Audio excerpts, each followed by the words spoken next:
There's no feeling more intense than starting over. If you deleted your homework the day before it was due, as I have, or if you left your wallet at home and you have to go back after spending an hour in the commute. If you won some money at the casino and then put all your winnings on red but it came up black. If you got your best shirt dry cleaned before a wedding and then immediately dropped food on it. If you won an argument with a friend and then later discovered that they just returned to their original view. Starting over is harder than starting up. If you're not ready for that, like if you've already had a bad day, then what you're about to go through might be too much. Feel free to go away and come back.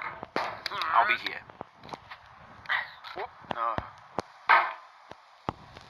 Alright, thanks for coming with me on this trip. I'll understand if you have to take a break at any point. Just find a safe place to stop and quit the game. Don't worry, I'll save your progress, always, even your mistakes. This game is a homage to a free game that came out in 2002, titled Sexy Hiking. The author of that game was Jazuo, a mysterious Czech designer who was known at the time as the father of B games. And B games are rough assemblages of found objects. Designers slap them together very quickly and freely, and they're often too rough and unfriendly to gain much of a following. They're built more for the joy of building them than as polished products. In a certain way, Sexy Hiking is the perfect embodiment of a B game. It's built almost entirely out of found and recycled parts, and it's one of the most unusual and unfriendly games of its time.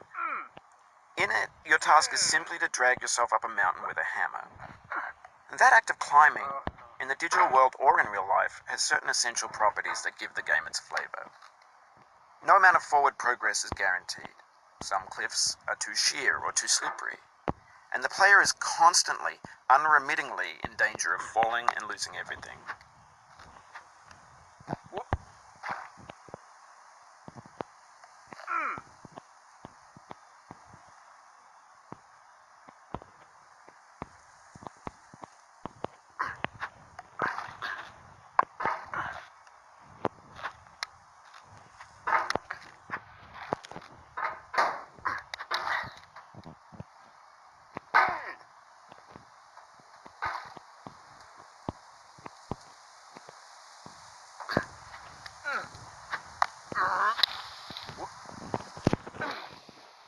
You just lost a lot of progress.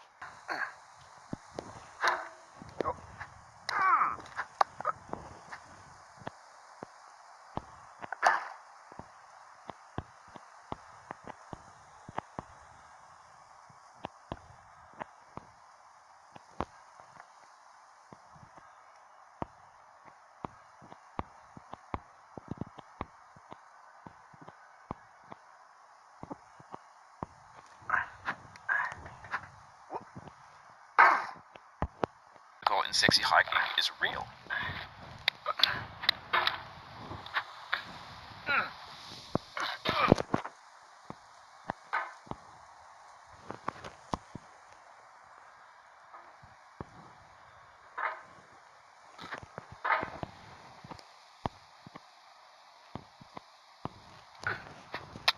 The obstacles in sexy hiking are unyielding, and that makes the game uniquely frustrating.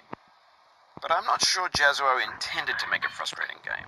The frustration is just essential to the act of climbing, and it's authentic to the process of building a game about climbing. A funny thing happened to me as I was building this mountain. I'd have an idea for a new obstacle, and I'd build it, test it, and it would usually turn out to be unreasonably hard. But I couldn't bring myself to make it easier. It already felt like my inability to get past a new obstacle was my fault as a player rather than as a builder. Imaginary mountains build themselves from our efforts to climb them, and it's our repeated attempts to reach the summit that turns those mountains into something real. When you're building a video game world, you're building with ideas, and that can be like working with quickset cement. You mold your ideas into a certain shape that can be played with, and in the process of playing with them, they begin to harden and set until they're immutable, like rock. And at that point, you can't change the world. Not without breaking it into pieces and starting fresh with new ideas.